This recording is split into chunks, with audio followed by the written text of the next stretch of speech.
Welcome back to Dash Explore. I'm Sarah, and in this week's video, we are going to be taking you to New York City with us and sharing all of our tips and tricks for traveling to the city with your child.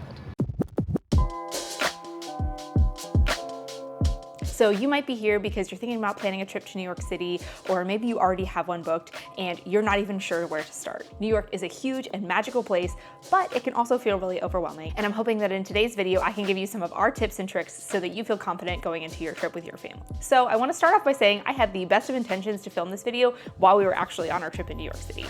But in case you haven't been to New York in a while, it's a pretty crazy place. There are so many people and so much going on. And although a lot of that can be really great and wonderful, it makes it very hard to make a video. So I focused my time on spending it with Haley and with Andrew and just being in the moment. But after coming back from our trip and sitting down, these are the things that we did going into our trip and the adjustments that we made while we were there that helped make our trip go so smoothly. So our tip number one is safety. So like I said, New York is a huge city. It is so big and there's also so many people there. And as wonderful as that is, it can be kind of terrifying when you're taking your small child into a giant city. So one of the things that we did going into our trip to make sure that we felt safe and comfortable taking Haley into the city was to purchase an AirTag. Well, we already had the AirTag, but we made sure that we had one on her at all times when we were out of our hotel room. We had bought these AirTags when we went to Europe last year, and we used them mostly to track our suitcases, but we did end up taking them into the Christmas markets and putting them into the girls' coats, just because, similar to New York City, it was a crowded place with lots of people, and in case something happened, we wanted to have a way to keep track of them. So as I said, when we went to Europe, we put them in their jackets, but we were in New York City in the middle of July when it was 99 degrees, and Haley was not going to be wearing a jacket. So for this trip, we purchased her a necklace that she could wear to have the AirTag in, or a bracelet. We let her choose. The bracelet ended up being a little bit easier and less distracting. She wasn't playing with it quite as much, so we ended up wearing the bracelet. But if you go to Amazon, there are so many different ways to attach an AirTag to your child. There are things to put them onto their shoes, bracelets, necklaces, even underwear, which at first I thought was kind of wild, but the more I think about it, it seems kind of genius. It's out of sight, out of mind.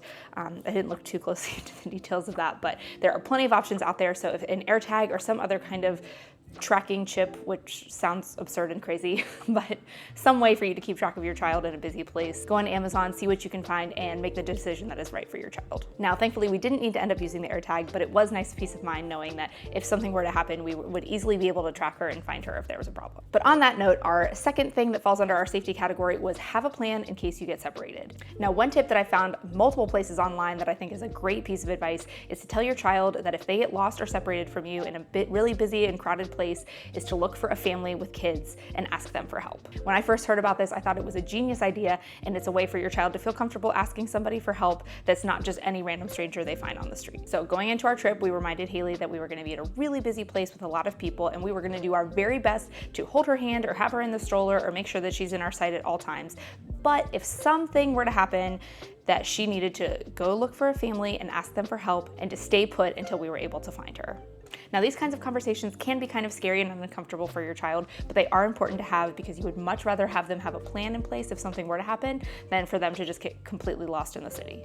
So there are probably a lot of other things to fall under the safety category, but just the basic things that we did for this trip were to AirTag Haley and to make sure that she knew what to do if she were to get separated from us. If you have any other tips or tricks or things that you do to keep your child safe while you're in the city, please leave it in the comments below because we would love any other suggestions for future trips to big cities. So my next tip for traveling to New York with your children is to not do everything at once. New York, like I've said, is a huge city with so much to do, so many places to see, so many different possibilities for what your trip could look like.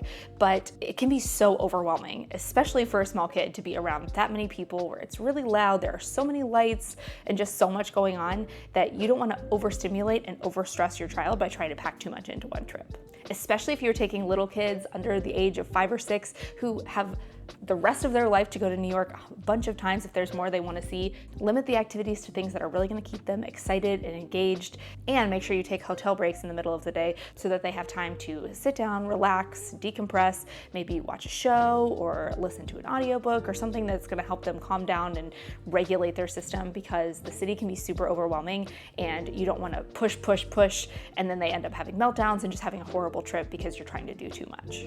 And so kind of going on that same note of not doing too much, much. My tip number 3 is to make a scavenger hunt or a wish list for your child. If you've done any kind of prep work with your kid before going on your trip, whether it's reading books or watching shows about New York City or wherever you're going, they probably know a couple of things that they're going to be anticipating looking for when you go on your trip. So talk to them about their trip, what they want to do, what they want to see, what they want to get out of this trip, and kind of make a wish list of the things that you want to do. For us, we had things like go to Central Park, go to see the Statue of Liberty, see the Empire State Building, eat a slice of pizza. Any number of things. You can make a list with your kid. I kept it on my phone, and periodically throughout our trip, we would revisit the list and check things off as we went along. Now, we also did something similar with our trip to Paris, and we have found that this is really a system of travel that works well for us. We don't have to overschedule of when we need to be certain places or when we need to do certain things, but it also gives us something to look forward to, things that we want to see, things that we want to do, and also helps us focus our intentions of what we're going to do every day by revisiting the list and seeing what we haven't quite covered yet. It's also a really fun way to help keep your child involved in the actual planning of the trip and the things that you do so that they feel like they have some control over what you're doing as well. So now moving on to tip number 4, and this might be my biggest takeaway from this trip, is do not be afraid to take the subway. Now, I don't know if this is coming off of our trip to France where I felt way overwhelmed, intimidated by using the subway. Maybe it was the language barrier or just the amount of intimidation I got online with people talking about pickpockets and all the kind of stuff going on in the subway. I don't know what it was, but we did not do the subway when we were in Europe. And I think just rolling into this New York trip, I assumed that we wouldn't take the subway here either. But I don't know what changed and what made us decide to do it, but we looked at the map, figured out all that you have to do is tap to pay to enter. So if you use tap to pay on your phone, or if you have a credit card with tap to pay, you just hold it up to the monitor and you walk right in. And the system I find relatively easy to follow, but I know some people have a hard time with it. But we just pulled up a subway map on our phones and figured out, okay, we're staying on this street and we want to go north to Central Park. So we are going uptown, and this color train goes this way, and we got on the train and we made it work. So we found it to be super easy to use, especially with the tapping in and out with the credit card, not having to buy some kind of pass or figuring out how much tickets cost. None of that we had to worry about, and it just saved poor little Haley's legs from having to walk all over the city or trying to figure out taxis or Uber.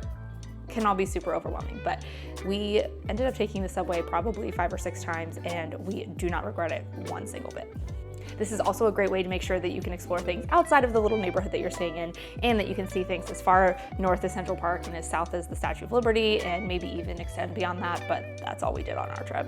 So do your research, listen to the few tips I gave you in this video, and watch all the other videos that are out there on the internet, and make sure that you feel comfortable, and do not be afraid to use it, because it really can make your trip a whole lot easier. So my next tip is do not stay in Times Square for your hotel. I think that we just assumed, oh, we'll be kind of right in the center of all the things that we want to see. We can walk, we can do all of this stuff. But the one thing that we did not think about was the city noise, and staying like right there in the heart of the city is pretty loud. So it was not the end of the world if that's where you want to stay or that's where you're already booked to stay. It is not the end of the world. We did have a sound machine and that helped a little bit, but just do be aware if you are staying in that part of the city that it is going to be loud, and you are going to hear street noise and car horns and sirens and all of those things probably throughout the night. But I also will say that once Haley fell asleep, she slept through the night and didn't have any problems. So depending on your kid, just make those adjustments as you need. And my last tip for traveling to New York City with your kids is to maybe look into and consider buying your child a pair of noise-canceling headphones. So I had kind of had them on my radar, especially because we were going to see the U.S. women's national team play a soccer game. That was the whole point of this trip.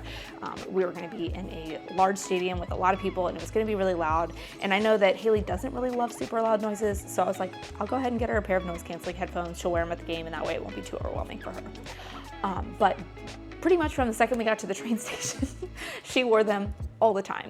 The train arriving was really loud, and once she got on the train, she was fine. But even just like as soon as we got to the city, she was like, it's loud, I don't like it. And so we used the headphones there too. And I think that just really helped to keep from being overstimulated, because there is so much going on, as I've already said a bunch of times. And I think it just really helped calm her down and make her feel comfortable. Now, I didn't know too much about noise-canceling headphones going into this trip, and it's not something that I did a ton of research on ahead of time. It was something I just last minute was like, I think this might help her, and it ended up being such a lifesaver. So if you think that that's something that might help your child, if they don't love super loud noises or they don't like intense, chaotic situations, consider buying a pair of noise-canceling headphones. They aren't super, super expensive, and something like that may be a total game changer for your trip.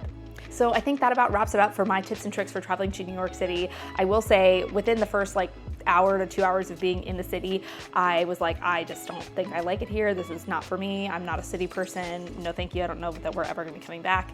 But the longer we were there and the more stuff that we did, getting comfortable riding the train, eating the food, seeing the people, seeing the places, it's actually a super cool city. And I feel like there is so much more that we want to do, and we will definitely be going back sometime in the future.